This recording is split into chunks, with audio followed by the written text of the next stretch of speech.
కొంతమంది భార్యలు భర్తలపై విపరీతమైన ప్రేమ చూపిస్తారు. ఎలా అంటే ప్రపంచంలో ఆయన కన్నా ఇంకా ఎవరు లేరే అనంతగా, అతను తప్ప నాకు ఇంకెవ్వరు లేరు, అతనే నా ప్రపంచం అన్నంతగా భార్యలు భర్తలను ప్రేమిస్తూ ఉంటారు. అపారమైన ప్రేమ.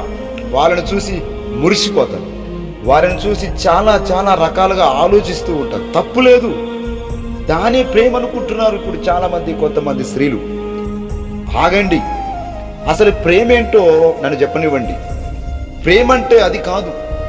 ప్రేమ అంటే నీ భర్త తప్పు చేస్తున్నాడని నీకు తెలిసినప్పుడు ఆ తప్పును ఆపాలి, అది నిజమైనటువంటి ప్రేమ. నీ భర్త నిన్ను విడిచి వేరే ఆనందం వెతుకుతున్నప్పుడు ఖండించి బుద్ధి చెప్పేటటువంటి ఆలోచన చేసేదే నిజమైన ప్రేమ. బైబిల్లో ఒక మాట మనం చూస్తూ ఉంటాం. 2వ తిమోతిలకు రాసిన పత్రిక 4వ అధ్యాయము 2వ వచనంలో ఒక మాట ఉంటుంది, సంపూర్ణమైన దీర్ఘశాంతముతో ఉపదేశించుచు ఖండించుము, గద్దించుము, బుద్ధి చెప్పుమని దేవుని యొక్క వాక్యము తెలియజేస్తా ఉంది. భర్త తప్పు చేస్తున్నప్పుడు ఒక భార్యగా నువ్వు ఖండించవలసిన బాధ్యత నీది, బుద్ధి చెప్పవలసిన బాధ్యత నీది, గద్దించవలసినటువంటి బాధ్యత నీది. నీ భర్త తప్పు చేస్తుంటే ఊరుకొని సపోర్ట్ చేసేది ప్రేమ కాదు. అలా అనుకుంటే మనము ఖచ్చితంగా మోసపోతాం. బైబిల్ ఏమంటుంది? ఖండించి బుద్ధి చెప్పు, తప్పు చేయకుండా ఆపగలిగేదే నిజమైన ప్రేమని దేవుడు మనతో మాట్లాడుతున్నాడు. అయితే ఒక మాటను మనం ఆలోచించనివ్వండి. దేవుడు ఈ లోకానికి తన సొంత కుమారుని ఈ లోకానికి పంపాడు.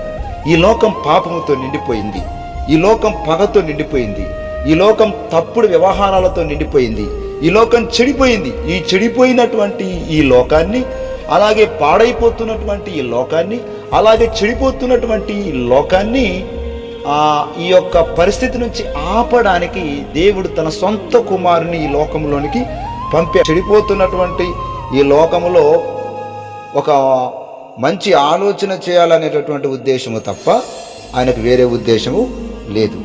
కనుక చెడిపోతున్నటువంటి సమాజాన్ని బాగు చేయడానికే, తప్పు చేస్తున్నటువంటి సమాజాన్ని ఖండించడానికే ఆయన తన ప్రియ కుమారుని లోకములోనికి పంపాడు.